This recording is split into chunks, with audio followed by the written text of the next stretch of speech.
Welcome to the RadioU Podcast. Coming up, scientists have resurrected an animal that's been extinct for 10,000 years. Also, Stephen A. Smith says he's seriously considering running for president. All that and more on the way next.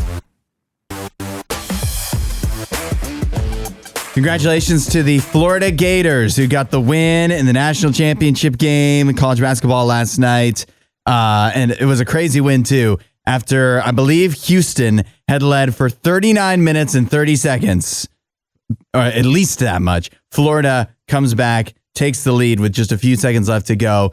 Houston's final two possessions do not go well. They don't get a shot off on either of the last two possessions. And so they wound up losing by 2 points, 65-63. Yeah, very competitive, final game, which is what you want to see, in the Final Four. I wanted to see a blowout so I could go to bed. But. Well, that's true. Yeah, I didn't watch most of this game because I have like normal Monday night activities, but I woke up and did see that Florida had won and got to see some of the highlights, including those last few minutes of the game. And it's an interesting way to end it for Houston. But I think, that Florida team was really good. I feel like they were both evenly matched. So I was going into it being like, I feel like this is a toss-up. Yeah. Watching the game, you really feel for Houston.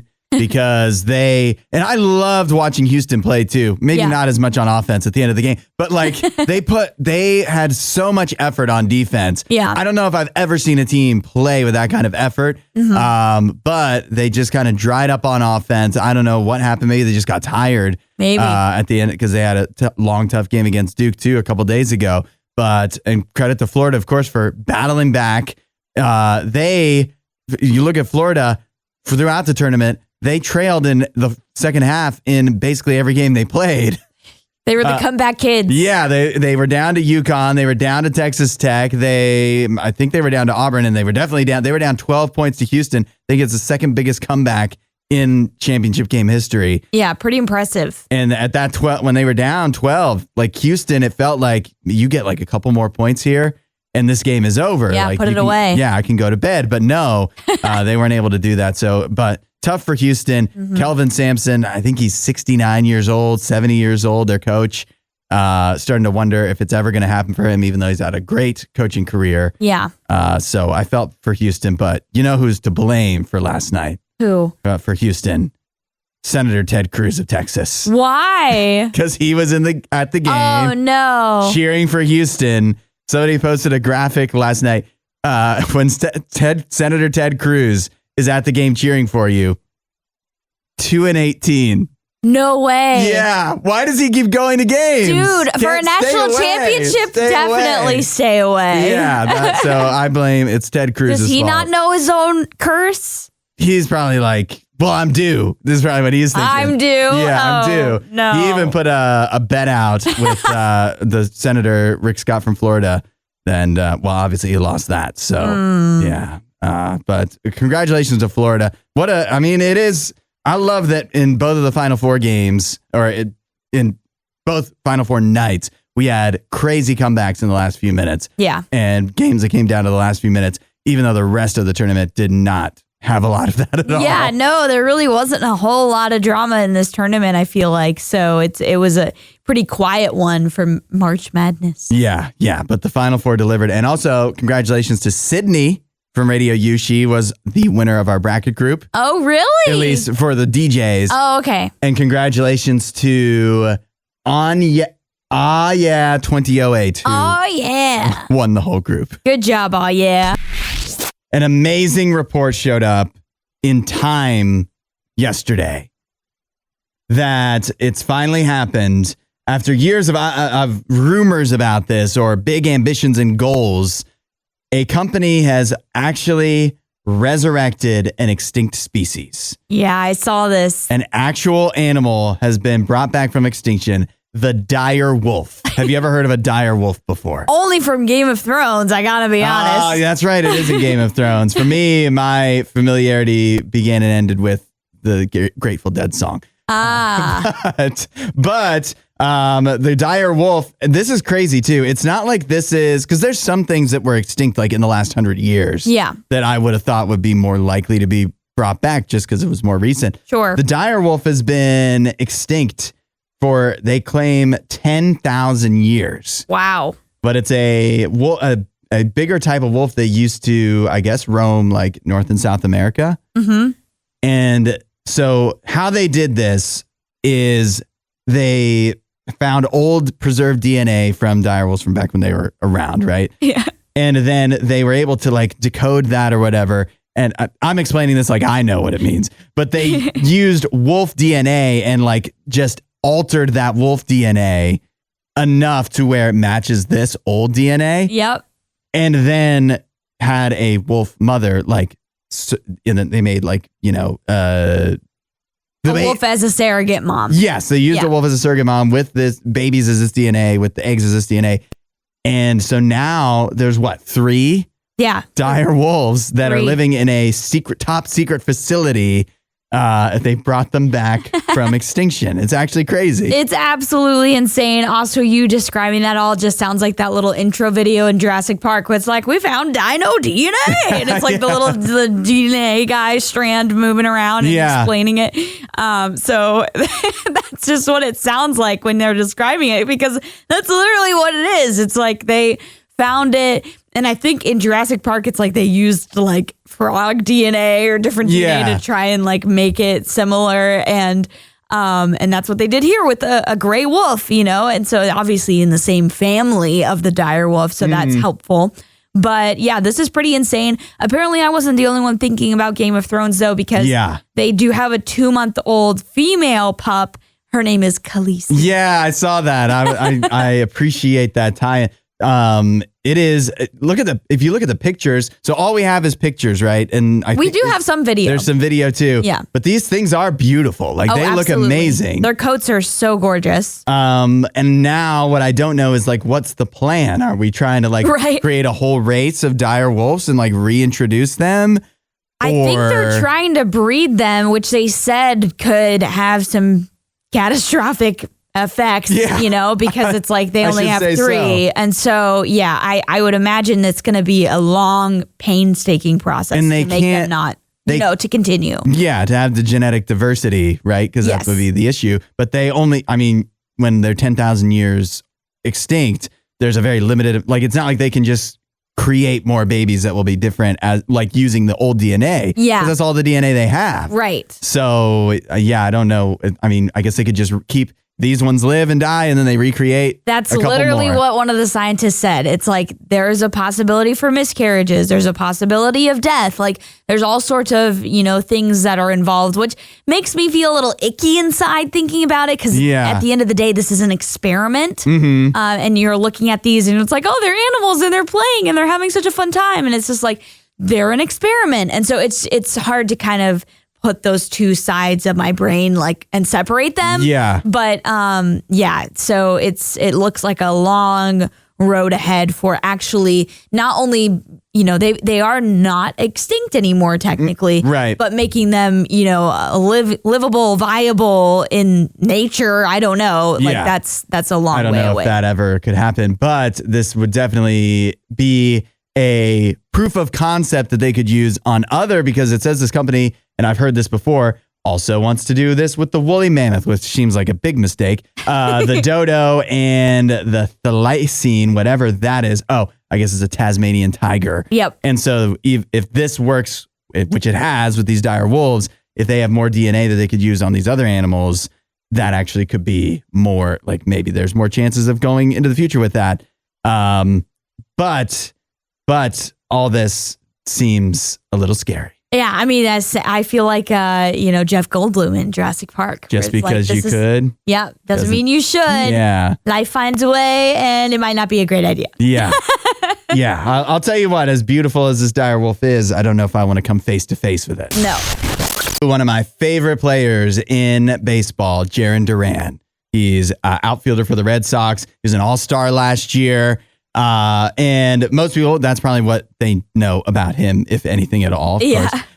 But if you follow the Red Sox and you know Jarren Duran a little more closely, you know that like when he came into the league, he struggled a lot. And it was one of those things that went hand in hand where not only did he struggle on the field, he was struggling off the field as well. Okay. Something that he's been very open about and is about to be even more open about in a new Netflix series, The Clubhouse, A Year with the Red Sox, where he literally shares that in August of 2022, he had attempted suicide. Oh, wow. The quote is, I got to the point where I was sitting in my room, I had my rifle, and I had a bullet, and I pulled the trigger, and the gun clicked, but nothing happened. Oh, my gosh. Which is a miracle. Yeah. He says, to this day, I think God just didn't let me take my own life because I seriously don't know why it didn't go off. But he says he took it as a sign of, I might have to be here for a reason. And so that's when he started to change, and he sought help at that moment. And here he is today in a much better spot mentally and also on the field as well. Yeah. I don't know if he was struggling on the field and that led to him being so depressed or vice versa. But I mean, it really probably was hand in hand, right? Right. But nevertheless, you see that now that he's in a better spot, he's been able to really succeed. And so here's the lesson to learn that, well, first of all, the number is 988, right, for the suicide hotline. Yes.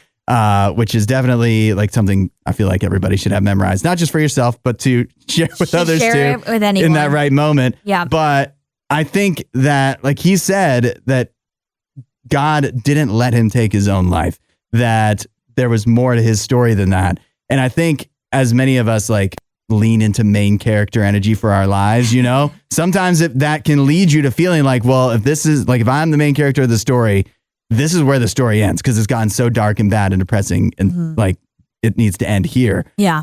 But what we don't realize is sometimes there's so much more to the story than we can even understand. Right. And that God has so much more for us than we are allowing ourselves to experience.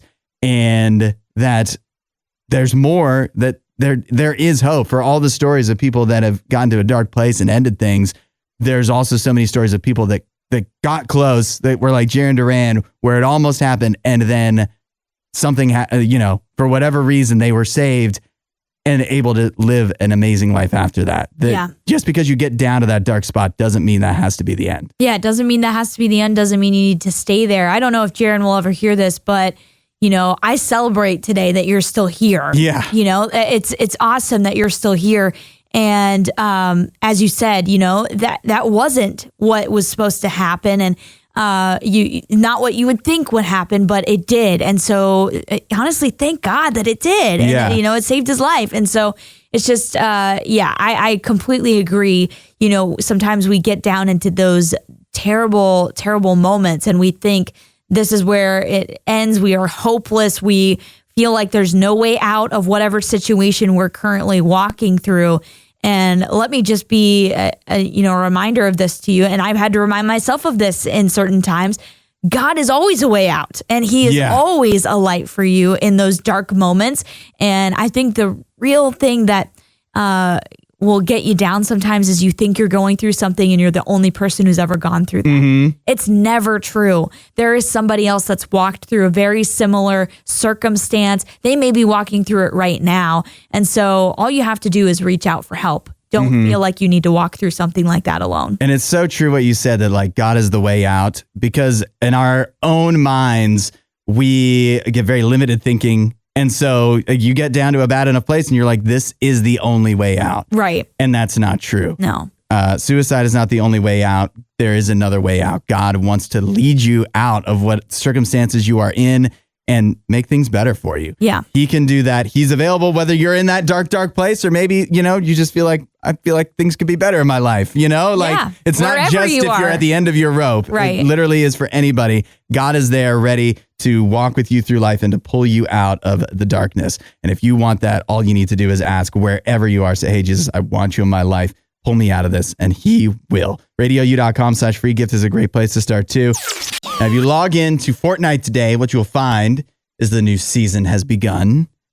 And you'll find the big headline from the new season is that you'll be able to play as Sabrina Carpenter. Popular songbird Sabrina Carpenter. There are multiple Sabrina Carpenter skins that you can acquire Okay. in Fortnite. She does have really cute outfits, I have to say. She actually, I mean, can I say that? Sure, she has nice outfits. Yeah, I mean, I love her style. She kind of has that like pinup from like the 1940s or 50s sometimes. I say Sabrina Carpenter, she dresses like somebody that would go, "Yoo-hoo, boys." Like that's how I picture Sabrina Carpenter. Yes.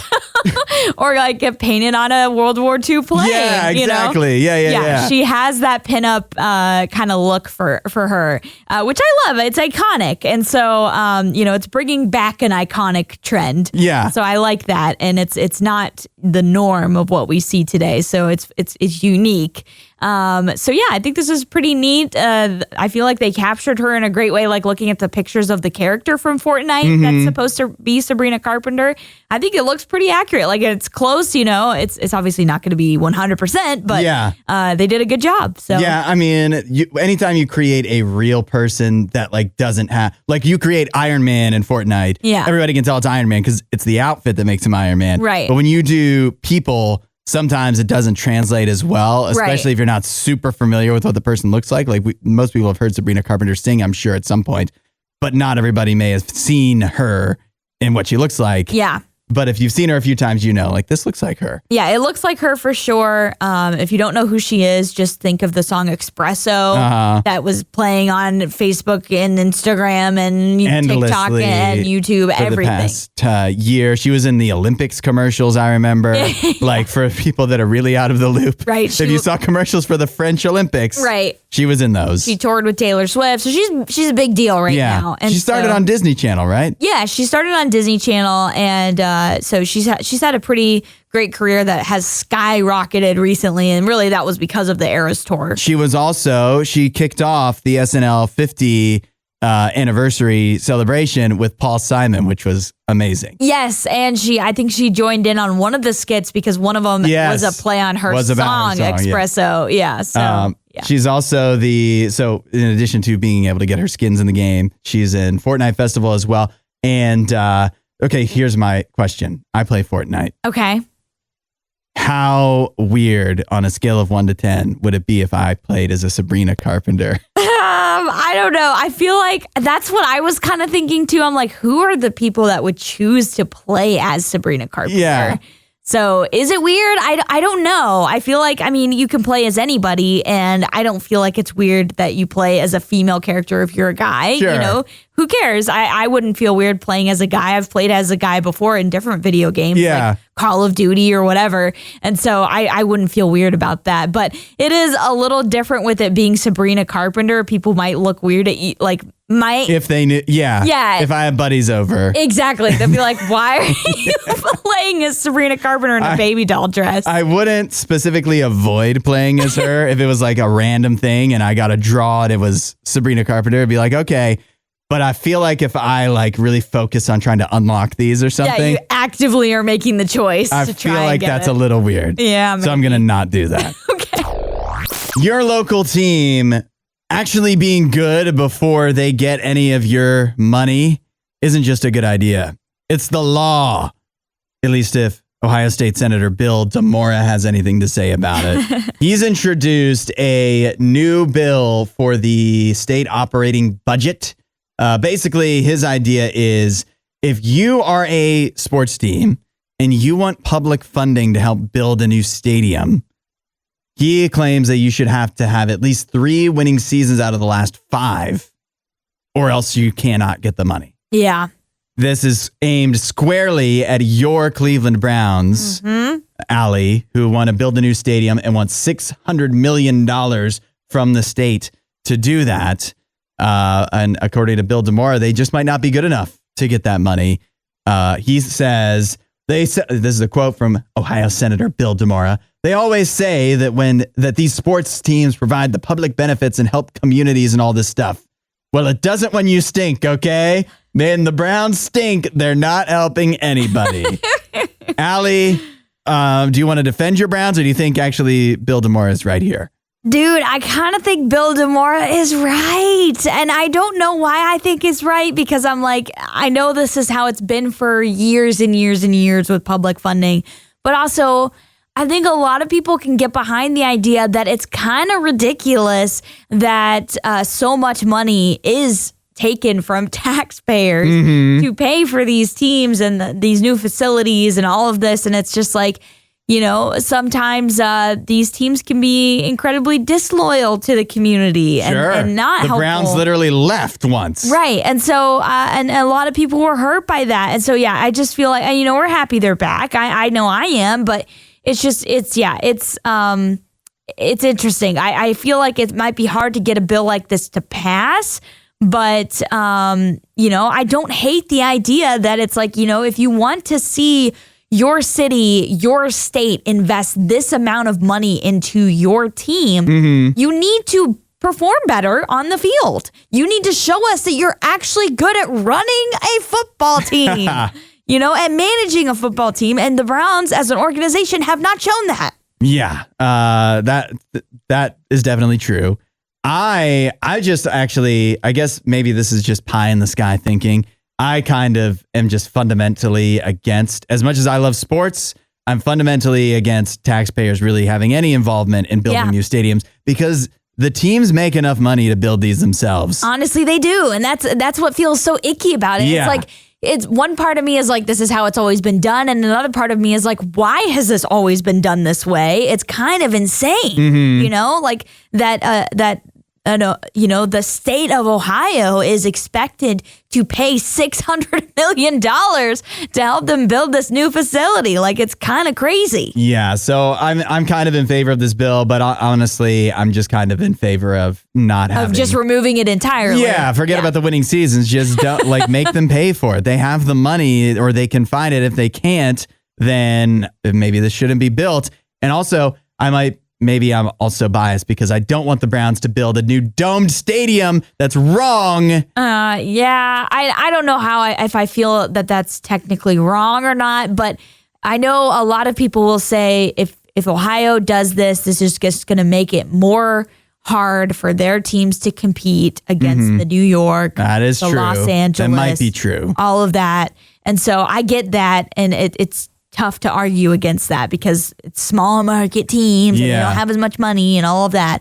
But it's a hairy issue as a sports fan. You know what's going to make it hard to compete against teams from other cities is removing your home field advantage by covering your stadium in a dome. Good point. When you think that these dome teams or warm weather teams would fare really well in Cleveland. Yeah, they don't. No. Donald Trump was literally just inaugurated less than 3 months ago. But I don't think it's too early to start thinking about our next president. Oh, my goodness. Whoever that may be, the next election. And apparently who it may be, none other than ESPN personality Stephen A. Smith. Oh, wow. This is legitimately serious. Okay. There was recently a series of polls conducted putting Stephen A. Smith as a presidential candidate against other potential presidential candidates in 2028. Versus Kamala Harris, 45% for her, 24% for him. Not great. Yeah, I was going to say, would he run as a Republican? They put him up against both, so I don't know if he's running, if this is independent. I don't know. Maybe it's all too early. You're not going to run as an independent and win. Sorry, Stephen A. Because they also put him up against current Vice President J.D. Vance, who would be I've heard that he is kind Republican. of a favorite to run, yes. Yeah. J.D. Vance, 38%. Stephen A. Smith, 34%. Okay. Very competitive. Yeah. Literally, the pollster, this was conducted by Rasmussen, over 1,000 people surveyed. The pollster concludes, based on what I see in these numbers, he should run. That's a quote from Rasmussen. I don't know about that. Then Stephen A. Smith, this is a quote from him. Over the last few weeks, I've had no choice but to get more serious about it. I've been approached by people on Capitol Hill. I've been approached by people who are elected officials in office, whether it's governors or mayors or what have you. People have legitimately, seriously asked me about it. I have no desire to be a politician. Okay, then maybe you shouldn't run. Yeah. But I've decided that I'm no longer going to close that door. I'm going to keep my options open. I'm going to entertain the possibility that Stephen A. Smith possibly running for president in 2028. I am in shock. I got to be honest. I am in shock. I did not see that coming at all. I had not even heard any inkling of this. So this is all news to me, and I mean, it's 1,000 people. I don't know how accurate you could count that. I feel like a lot of the polls that we've seen in the past few elections have been pretty inaccurate. So I don't know how much hope or faith you want to put in those, Stephen A. But yeah, this is wild to me. You think about too. We're talking about out of the 1,000 people, about 70-ish% are picking one or the other in these head-to-heads. Yeah. That means 30% of people are undecided, not sure who they would go for, which means that's more than enough to make it either a landslide in either direction or, you know what I mean? Yeah. Like, there's a lot of independents to win over in that situation. or just people that it's too early to tell, or they don't know who Stephen A. Smith or even some of these other candidates are, so it's just too early to say. I suppose if the pollster who conducts these polls is Rasmussen, a known name. Yes, that's it. They conduct a lot of polls. If they think that he's got a shot, then I guess I tend to trust that. But also in these polls, the people picking Stephen A. Smith against any of the candidates literally could just be picking him because they know who that other candidate is and don't like them. Yeah. It's not because he's Stephen A. Smith. I feel like we've heard that a lot in the past few elections. Is like, I'm not voting for someone, I'm voting against someone. Yeah, when you put a big time personalities like J.D. Vance or Alexandria Ocasio-Cortez, some people are just going to literally say, I would never vote for that person, so I'll vote for anybody other than them, a.k.a. Stephen A. Smith. Yeah, which is crazy. But yeah, I don't know. This is crazy. I kind of want to hear Nene's thoughts on this because he's a huge Stephen A. fan. But although he has been dragging his name recently with the Stephen A. versus LeBron drama that's been happening. That has taken an interesting turn too. Yeah. But we also know who Nene LeBron's not voting for. Yeah, that's right. But Nene knows nothing about. He does not care. He actively avoids it. So politics. Yeah. That feels right about Nene. But hey, Stephen A. may bring him into the fold. And that means he's literally the type of person that would not know who these other people possibly are that are running. So but does know Stephen A. Smith and would say he would vote for him. I just don't know, if people are approaching him to run, what is his qualifications? I guess maybe that doesn't even matter anymore. Well, who are we even fooling? Right. You could just be anybody. But at the same time, he has opinions. I know that.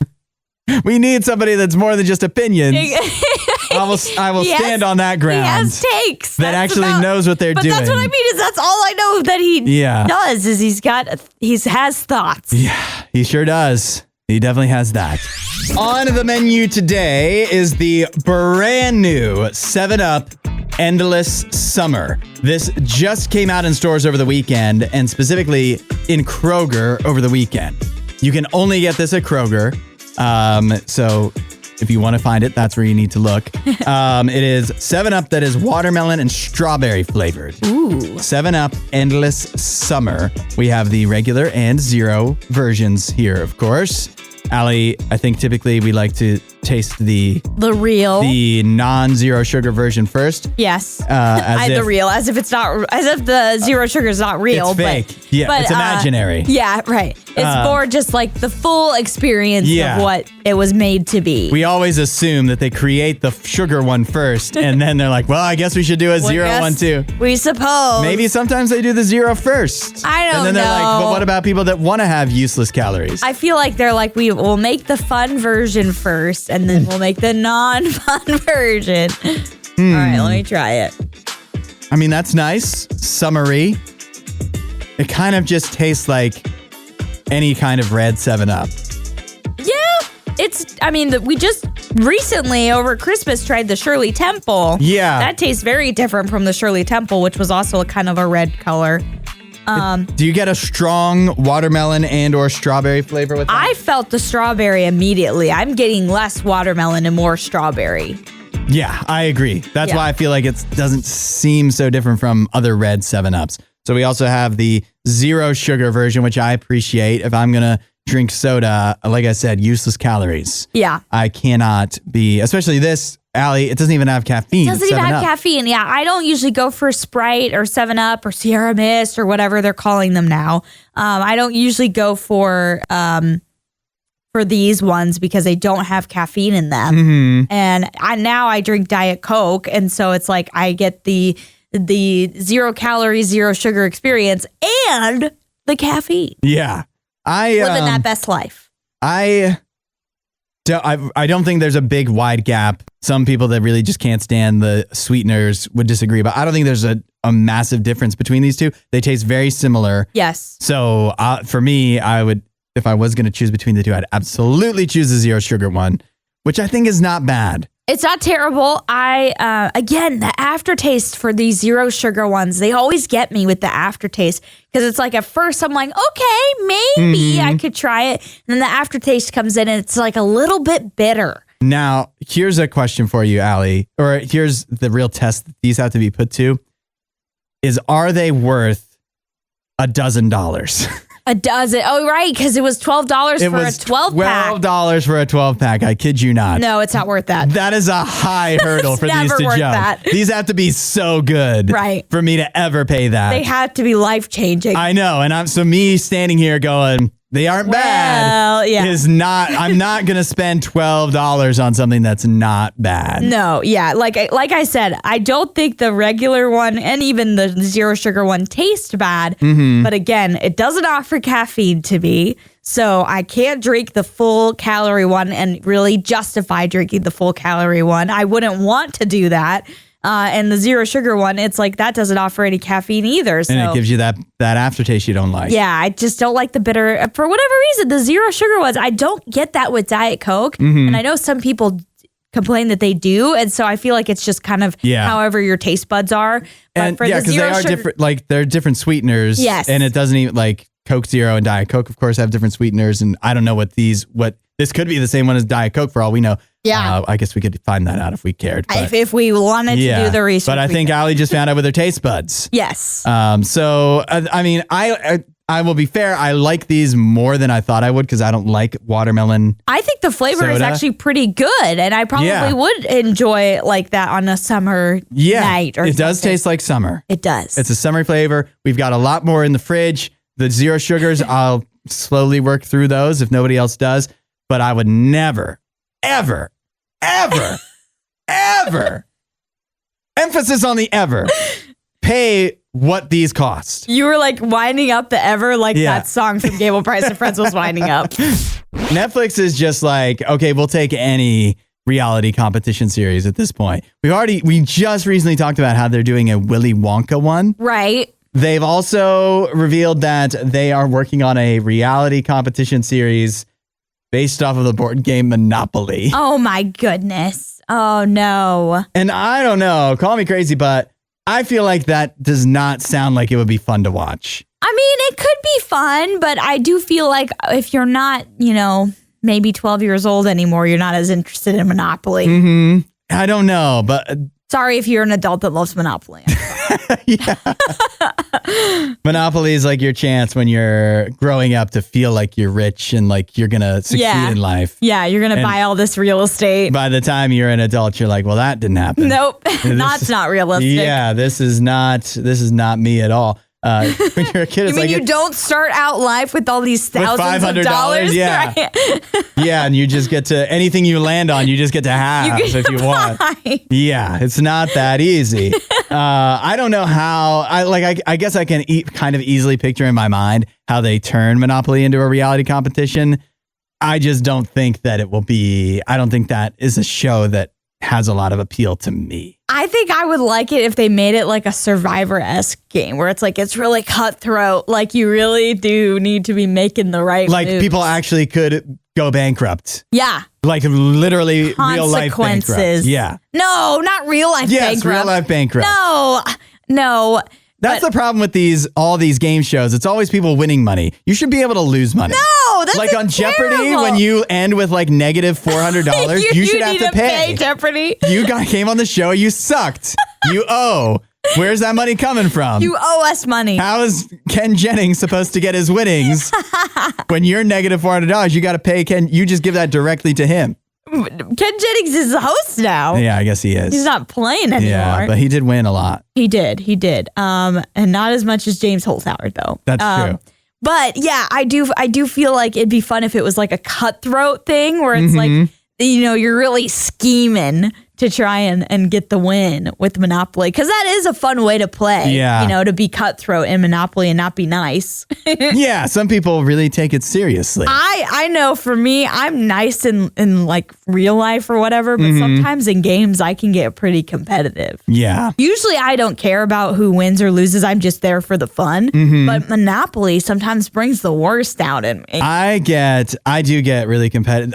I'm bad with board games. Okay. Not like Scrabble or whatever. 'Cause that's so like boggle. Like I still really want to win, but it's so like casual. Yeah, like card games, that stuff. I don't care about that. But for whatever reason, Monopoly, There's I'm like, something I about want Monopoly. the money. Yeah, that I am willing to possibly cheat to win. What? Because it's like Cheat? Yeah, I cheat. I love being the banker. So you cheat people? Yeah, of course. Okay, well, that's not what I was talking about. It's just a game. I didn't do that. So it's a wonderful out that I can be the banker. I can like sneak myself dollars all the time. And what if that's an aspect of this Monopoly series? It's like make there's it a fun. cheat button. Yeah. Cheat. You can literally like secretly steal some of the cash or whatever. Yeah, you're the banker, so you can decide. That'd be a huge advantage. That'd be crazy. And if you are on a real life game show, you can win real money and you're the banker in Monopoly and you don't cheat, then what's wrong with you? Maybe they're just a good person, Hudson. Then they shouldn't be playing Monopoly reality competition show. A new survey, this was done in the UK, asking workers if they would get, if it was possible, the severance procedure from the show Severance. Yeah. Season 2 just had its finale a week or two ago. Very popular. The idea of the severance procedure is you get this, and this show is entirely based around this. You would get this chip implanted into your brain. You go to work. When you go through in the show, it's these elevators. When you go through these elevators, that chip transitions you over. It like partitions your brain. Yeah. So your work self is at work for 8 hours, leaves, the chip resets you or whatever. Then you're back to your like self that you've been your entire life. And you don't remember anything that happened at work. You have no knowledge of it, whatever. All you know is you need to be there, and then you can just live your life normally when you're not at work. But then you just have to be at work and whatever. And then your work self has no idea anything about your real life self. But you're aware that you have that You know condition. you have an outside self, but you don't know anything about it. But you are aware that your life is severed. Yes. You're aware that in that. both instances, yes. Okay, but you're effectively in the that's show. important to know. So it's not like against your will or whatever. Well, that's part of the thing of Severance is that you don't get to choose to be created as a worker only. Then you just are. And so that is like the conflict of the show. Okay, well, yeah, but doing it in real life, you would imagine it wouldn't be that. Nobody in the show is severed against their will. Okay. But once you're a severed worker inside, you had no will to create yourself. Yeah. So it's kind of like you're just born. Oh. But you're an adult that has to work and only gets to work and never gets to leave. Interesting. So you do create a split personality for yourself. Interesting. All that said, let's go back to the survey. Yeah. 35% of people in this survey said they would get this procedure. Wow. Which tells me that at least 35% of people have not seen Severance. Yeah, clearly. I haven't seen Severance and I don't want to do that. Just for the risk alone. And also the sound of what you're describing sounds awful with like you're reborn as a worker. Yeah. But the thing is, your outside self would not be aware, is not aware. Like for you and I, if we got this chip, it would be like, we would never have to work. Like you never have to work. It's just what they call the innie would have to work. The NE? The innie. Like innie inside the building. Outie is like the person that's out in the world. Interesting. Yeah. Innie and the outie. Okay. Yeah, I don't know. I feel like I wouldn't want to do this. I love the relationships I have here at RadioU, the work relationships and everything, the environment. So I don't want to be severed from that. What if it was a new job though? What if you get fired here? I get fired. You have a new job and you're like, you have to get to work here. You have to be severed. You'll never meet the people inside the building. I wouldn't do that. You wouldn't do that. No. You're one of the 65%, which is one of the smart 65%. Again, I feel like on normal instincts, most people would know this sounds like a horrible idea. Yeah, this sounds terrible. And then if you watch the show, it really becomes even more of a horrible idea. Yeah. Because you see it play out. Right. And you see, to me, how cruel it is to create this person that has to live inside an office their entire life, their entire existence. Talk about Armageddon. Like, what the heck? They never get to sleep. They never get to, I mean, there is food in there because you have to eat in 8 hours. But yeah, it's very dystopian. Yeah, it absolutely is. I'm thinking Mark of the Beast with with the little chip implanted in your head or whatever. But if 35% of people are open to it, say they would do it, then that's pretty alarming. Shows that this isn't necessarily something that could never happen. I mean, I guess you would be ridding yourself of work stress. Yeah. Your outie self. That is part of the appeal. So I guess all I keep thinking about is an innie and outie belly button. I know. Thanks for listening to the RadioU Podcast. Don't forget to rate and review the show.